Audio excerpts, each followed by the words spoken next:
Salut tout le monde, c'est Yannick pour Phone Android. On se retrouve là sur le stand de Sony en direct du MWC 2018, juste après la conférence de présentation des Xperia XZ2 et XZ2 Compact.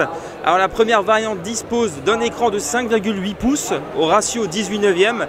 Pour la version compacte, elle est de 5 pouces également, donc au ratio 18/9.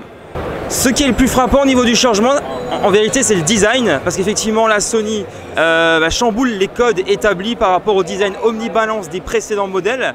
Donc là, on a un design, on va dire, un peu plus borderless, qui est certes moins convaincant par exemple que le Galaxy S9 qui a été présenté tout récemment, mais qui reste quand même un design en rupture par rapport au modèle précédent. Le smartphone est légèrement bombé à l'arrière. On voit que les courbes ne sont vraiment plus les mêmes par rapport aux anciens modèles toujours. Le lecteur d'empreintes, lui, est situé sur la partie dorsale, bien centré, ce qui plaira à la plupart des utilisateurs. On constate que sur le modèle standard, on voit un petit côté verni qui donne du cachet. Néanmoins, on craint pour les traces de doigts. L'écran, lui, est vraiment correctement intégré. On sent vraiment l'aspect borderless, même s'il n'est pas aussi ambitieux que le Galaxy S9 par exemple. Les bordures latérales sont quasiment inexistantes. Quant aux bordures supérieures et inférieures, bien qu'elles soient visibles, ça s'est quand même beaucoup réduit par rapport au design omnibalance qu'on trouvait nous précédemment sur les modèles qui sont sortis. On note également la disparition du port jack. Effectivement, les nouveaux modèles n'en sont pas équipés.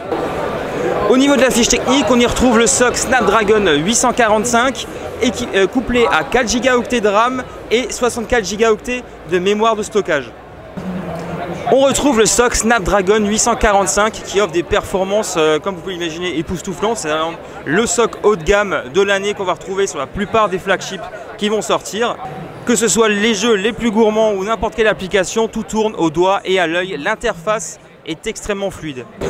Au niveau de l'écran, rien à dire, il est vraiment excellent. C'est du LCD. Les angles de vision sont vraiment parfaits, le contraste aussi, rien à dire. La définition, c'est Full HD+, 2160 par 1080 pixels. Sony juge que le QHD n'est pas nécessaire, donc les amateurs de réalité virtuelle devront se contenter de cette définition. La photo est le même sur les deux smartphones. On retrouve donc un capteur de 19 mégapixels pour la partie dorsale qui ouvre à f2.0. Pour la partie frontale, Sony a pensé à y mettre un capteur grand angle de 5 mégapixels qui ouvre à f2.2. On a pu constater lors de nos tests photos ici sur le salon, en conditions de forte luminosité, les photos sont vraiment très détaillées, les clichés sont nets. On aura en tout cas l'occasion un peu plus tard de faire un test un peu plus poussé pour voir ce que vaut l'appareil photo dans les conditions de faible luminosité. Au rang des grands changements, on note également l'apparition de la 4K HDR, c'est une première pour un smartphone, et également au niveau du Snow Motion qui est maintenant 1080p à 960 images par seconde contre le 720p pour les précédents modèles. Au niveau de la disponibilité et du tarif, alors le XZ2 Compact sera proposé à partir de 599 € et la version standard sera proposée à 799 €. La disponibilité est annoncée donc au 6 mars 2018.